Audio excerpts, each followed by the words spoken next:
O kalapatids, magandang umaga since tuloy-tuloy na yung mga pag-ulan. Medyo prone na yung mga ibon natin sa mga sakit. At itong ibon na to ay inuubo. Kung makikita nyo, ayan, ang hirap siya huminga.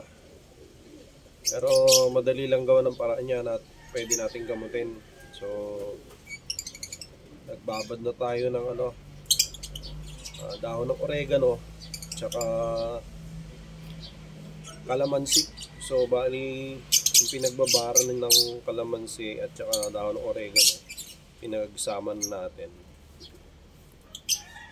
Yun ang gagawin natin gamot para sa ganitong case ng ibon. At mostly naman sa ginagawa kong ganito ay gumagaling yung mga ibon. Ayan, may hingal siya, o kawawa naman. Hintayin po natin at mamaya ay susubuan natin siya. Binabad lang natin yung dahon ng oregano at saka yung kalamansi. So hopefully gumaling siya. At gagawin natin to sa loob ng mga ilang araw habang siya ay hinihingal or ganyan may ubo siya. So ayan po yung ating gamot sa ating mga ibon na may mga ubo. So kalamansi at saka oregano, imimix nyo po yan. So gagawin nyo ay dudurugin nyo yung oregano sa katas ng kalamansi. Once na nagmix na yung katas ng oregano at saka yung kalamansi, pwede nyo na pong isubo yan doon sa ating ibon. Ayan inuubo siya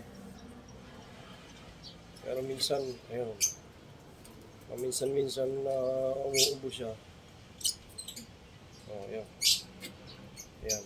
So ang gamot lang po natin dyan is kalamansi at oregano.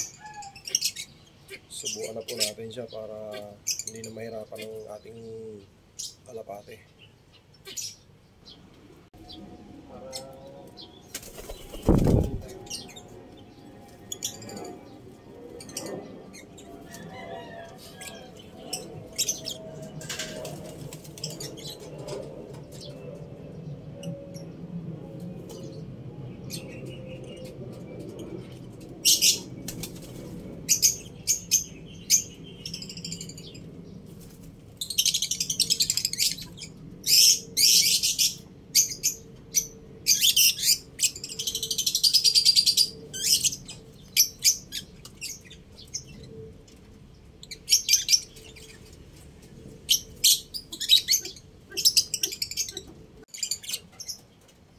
So ayan po monitor natin yan hanggang gumaling siya. So ganun po yung proseso. So nakabantay yung kanyang pares.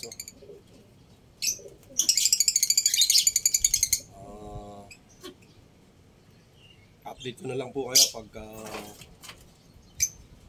habang ginagamot natin ng ibon na natin na may ubo.